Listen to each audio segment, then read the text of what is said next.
So, since we're all currently trapped inside, desperately attempting to avoid the apocalypse, I thought I'd take an opportunity to talk about past interpretations of the apocalypse through the lens of the current Michael Flynn situation. So, you may have noticed I'm not an American, and therefore I don't have any skin in this game personally, in the political sense. The facts of the Flynn case quite simply point to everyone who was involved in this setup should be destroyed. They should be brought down. Here's the issue. There is no longer a coherent cultural narrative surrounding any aspect of American life. If you look to large systems throughout history, and the one that everyone likes to compare America to, and quite rightly, is Rome, upon which it is based. Rome was powerful when there was a coherent idea of what Rome was, and also what the goal was. Rome was besieged from every direction, and therefore all Romans had to pull together in order to actually survive. It was quite clear who the enemy was, and it was quite clear what the goal was.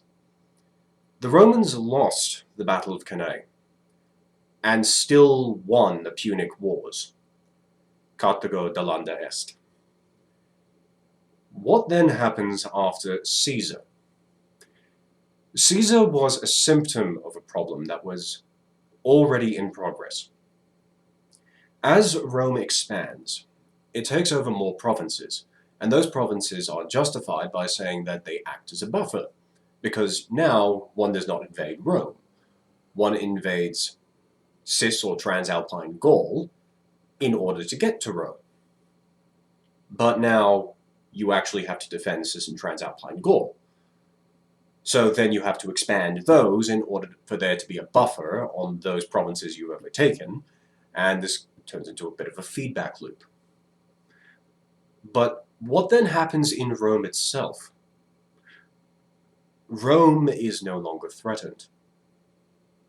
And you have an increasingly wealthy upper class, thanks to mass immigration. Because at the end of the Punic Wars, what happened was all of the various Carthaginians were turned into slaves, became cheap labor, and then you had a massive underclass who was supported, as many are in America right now, by state welfare. So the narrative turns to how are the spoils of war divided up? Winning was the problem. America, previously, even though it did have diversity, even though it did have some immigration, had at least a cultural narrative. During the Second World War and during the Cold War, there was an enemy which was capable of striking at any moment and genuinely threatening the nation. Since the end of the Cold War, quite simply, there is no viable enemy. So you can't fight for America anymore. One fights over America. Michael Flynn is an innocent man who was blackmailed by one of the most powerful organizations in the world who are supposed to be about fairness, who are supposed to be about rooting out corruption. Every American should be terrified.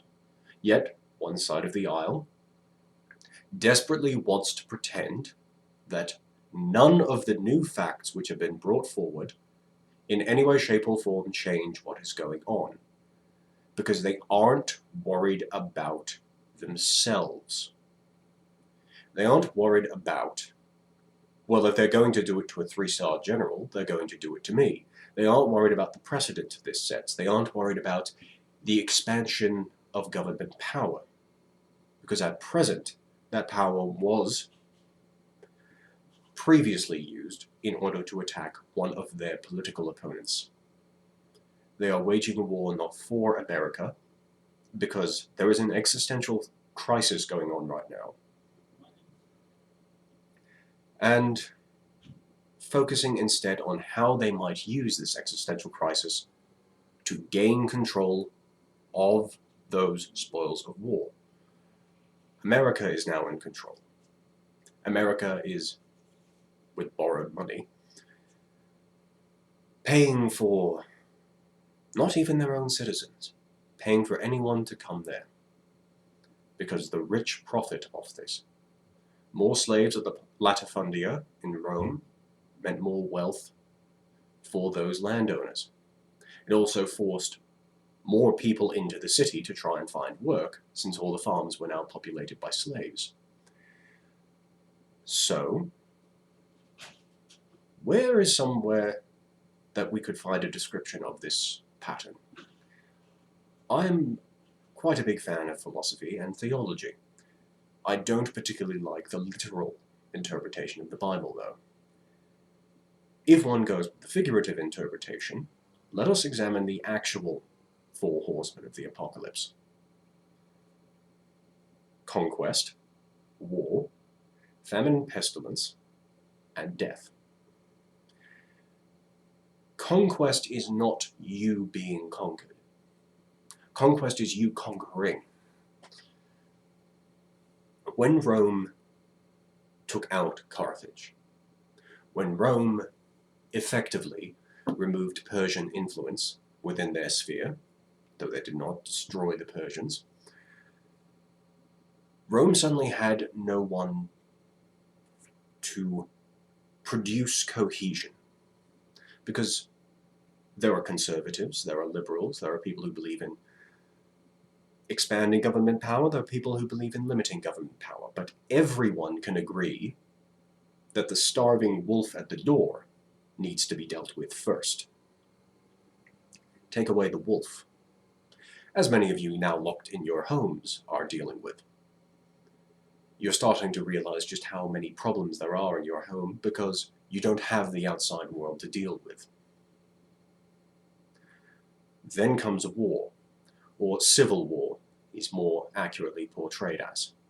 The Romans fought themselves, the US is currently fighting themselves, and they seem to be doing a lot more damage to the system that is America. And I don't mean systems of government. America is, as are all modern nations, extremely complicated machines. There are multiple single points of failure, and all of them rely on everyone simply doing what's right, doing their job, following contracts, honoring contracts, and applying rules fairly. Famine and pestilence could be seen as when those systems start to break down. The UN has just released predictions that due to the reduction in the economy, thanks to COVID-19, 130 million people are going to starve to death. Because we have some 7.x billion people on this planet, how are they fed? They are fed by a very complicated supply chain which is able to produce in quantities far beyond what was previously available, because there used to be about 1 billion people quite consistently on the planet, and now there are many more because of those systems. What if not one but two of those single points of failure were hit? Well, now you have 7 billion people on a planet that is normally able to support 1 billion people. People try and get the machine working again. Maybe it does get working again, but eventually, as with the Bronze Age collapse, as with the collapse of the Roman Empire, as with the collapse of large systems, you will eventually see people turn on one another. And this is where the rider of death and hell follows in his wake. Because if you are in a situation where there's food for 1 billion people, but there are 7 billion people, you may say that you would be generous, that you would step aside and let someone else have their share, while you are well-fed and comfortable in an armchair talking hypotheticals. But when you're there, you're starving, and you know that you're in a room of 7 people, 6 of whom are going to die, because if you simply distribute the food, then all of you will starve to death at a rate of 1/6. Sorry, 1/7. The situation is very different because eventually, even if you have your morals in place, your survival instinct will kick in, and all of these people which previously were friends become obstacles in the general goal of staying alive. Globalization is not something that is particularly robust. I would highly recommend to all those listening that you do what you can in order to uphold the values that make this economy, this interdependent system work. Apply rules equally. Admit when your side is at fault. And most of all, find a cultural narrative that everyone can agree on. There should be some wolf at the door. Because without that wolf, we will turn on one another. It has happened before, and everyone at that time felt that they were immune because of how strong they were. But it is precisely that strength that endangers us.